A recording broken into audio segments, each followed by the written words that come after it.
there was a paragraph in there that said, Mr. Gray, kill my number. And number in prison lingo, I find out, means that they will away with this sentence. Kill my number tomorrow, do away with my sentence. Admit rape. However, I will never admit to something I did not do. Therefore, I'm not going to admit to something. This paragraph. However, there are 4 or 5 other things that I've done throughout the course of my life that are worse than what I'm accused of. Therefore, I feel I'm at the right place this time. Wow.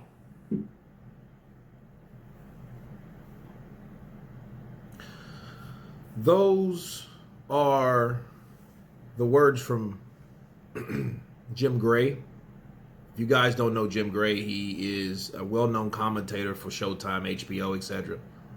Showtime. And he received a letter from Mike Tyson. And Mike Tyson was writing him to inform him that he didn't do what he did to get there. But throughout the things in his life he did, he felt he was in the right place because of the things that he'd done in his life. And a lot of times people make justification for wrongdoing, but they start to reflect on a higher reasoning.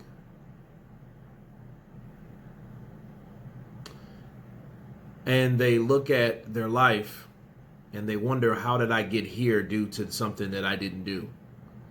And I think that was Mike Tyson's way of coping with what he did in the past. Now, this is from Teddy Atlas's podcast.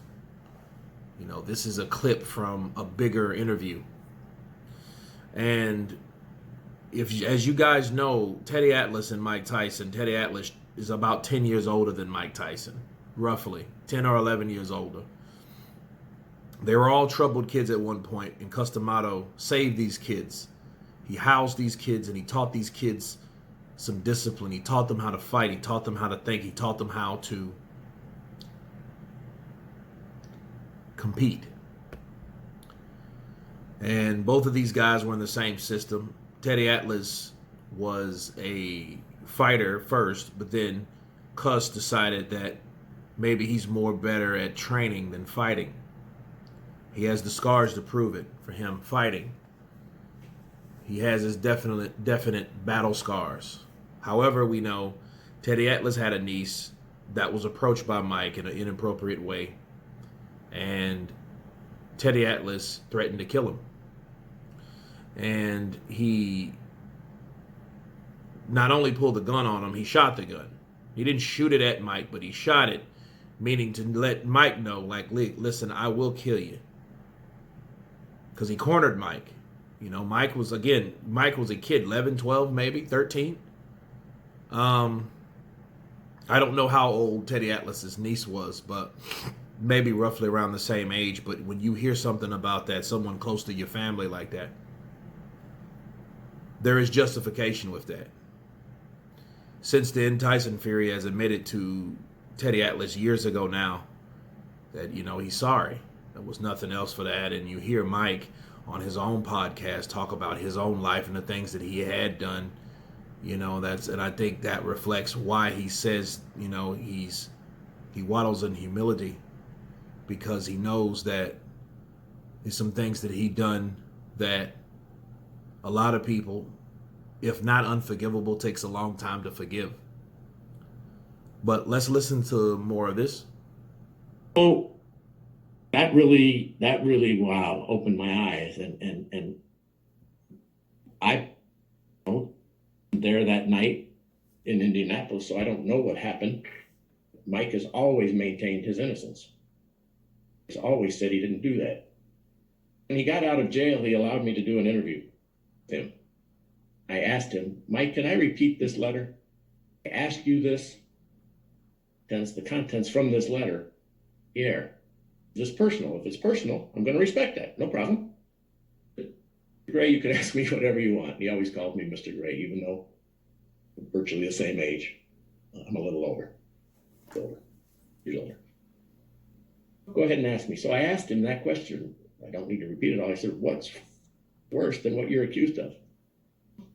Hit me. Looked over at his lawyer. From Indiana or Nevada. Can't remember his name. I'll remember it in a minute. Then he looked back at me and said,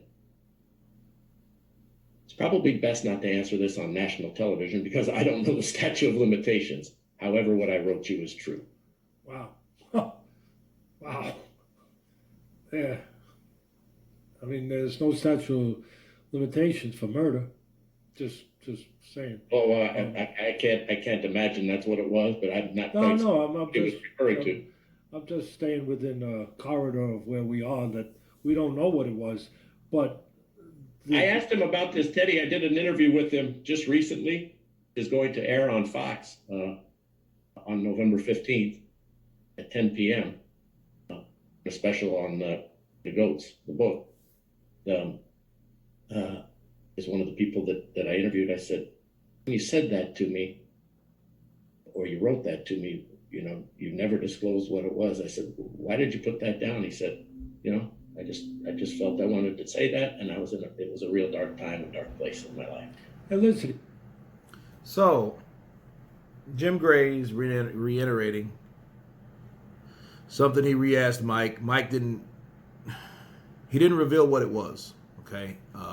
But he felt he had to tell somebody, and this is what this is about. A lot of times when you're in a place, especially you're in the position that Mike was in, he was in a place for something that he didn't do, but you reflect what you did do as justification.